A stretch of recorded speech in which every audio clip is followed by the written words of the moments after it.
ও ভাই, বিদেশে আসার কিছু ঘটনা শুনে যাও যে বিদেশ আসতে কতটা কষ্ট হয়। কারণ কি জানেন ভাই, আমার এই দেশের মানুষ খালি মানে অর্ধেক পার্সেন্টই ভাই মানে সুদখোর আর ঘুষখোর। তাহলে কেম্মা করে আপনি বিদেশ এসে পুষাবেন কোন তো ভাই? কারণ বিদেশ আসতে আসতে কত কষ্ট করা লাগে জানেন একবার? খবর লিছেন? খালি ওই অমুক বন্ধু বিদেশ চলে গেছে, আমারও যাওয়া লাগবে। ওই অমুক বিদেশ জাতি গেলে আমারও যাওয়া লাগবে। ওরে ভাই, বিদেশে তো সস্তা কথায় লয়, বিদেশে তো সস্তা কথা লয়। আমার কাছ থেকে শুনিলেন তাইলে আপনার মঙ্গল হবি, আর যদি আমার কথা একদম ফেলা দেন তাইলে আপনার অমঙ্গল হবি। আর বাদ বাকি ওই উপর আল্লাহ জানে।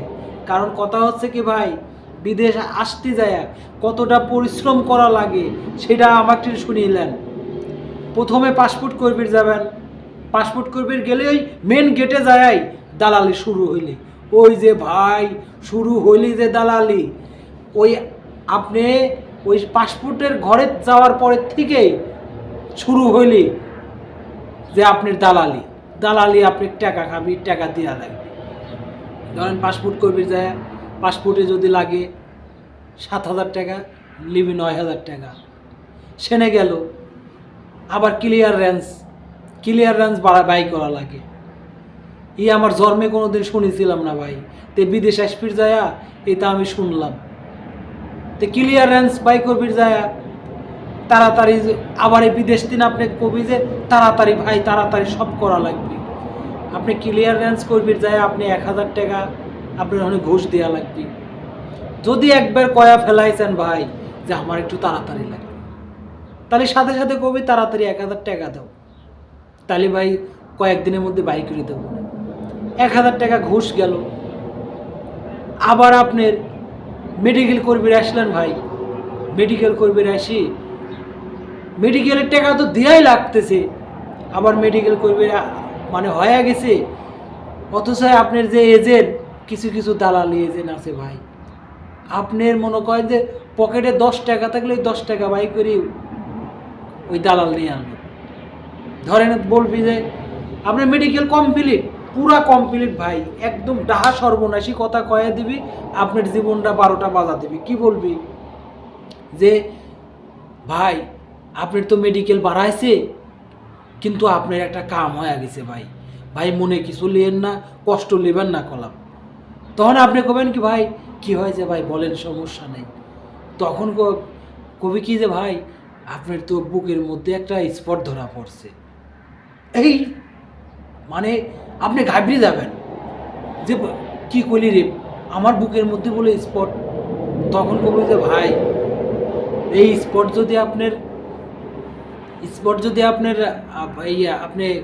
আপনি করতে চান, আপনি যদি সুস্থ করতে চান, তাহলে আপনার টাকা দেওয়া লাগবে আরও 5,000। ঘুষ দিয়ে আপনার মেডিকেল ফিট করা লাগবে ভাই। তাইলে ধরেন এখন 5,000 টাকা গেল, আপনি 18-20,000 টাকা 15,000 টাকা মেডিকেল করলেন, আবার 5-7,000 চলে গেল, চলে গেল ভাই।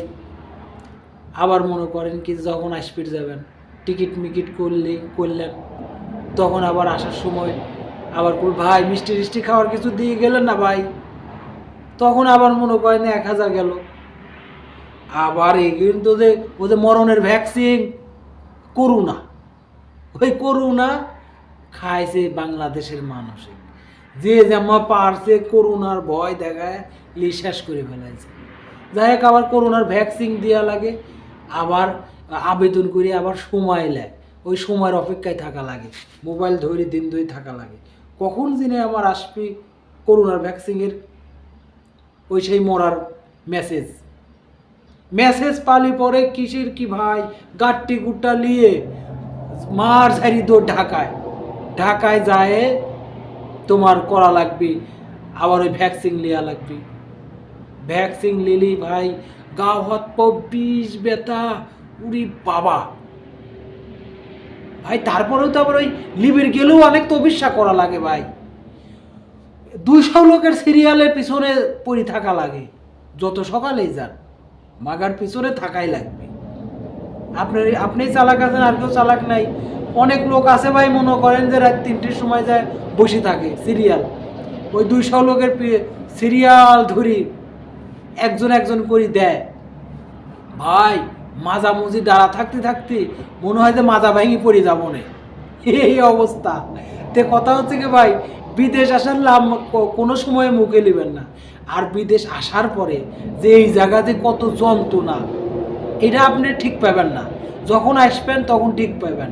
তাই করছি ভাই, বাপের ঘাড়ে বসে খান তো ঠিক পান না, তাই নিজের দেশে কিছু করার চেষ্টা করেন। সবাই ফাইন থাকবেন ভাই। আমি ছোট মানুষ, যদি কথা কথা কয়টা যদি ভালো লাগে থাকে তাইলে আমার চ্যানেলটাকে একটু সাবস্ক্রাইব করবেন।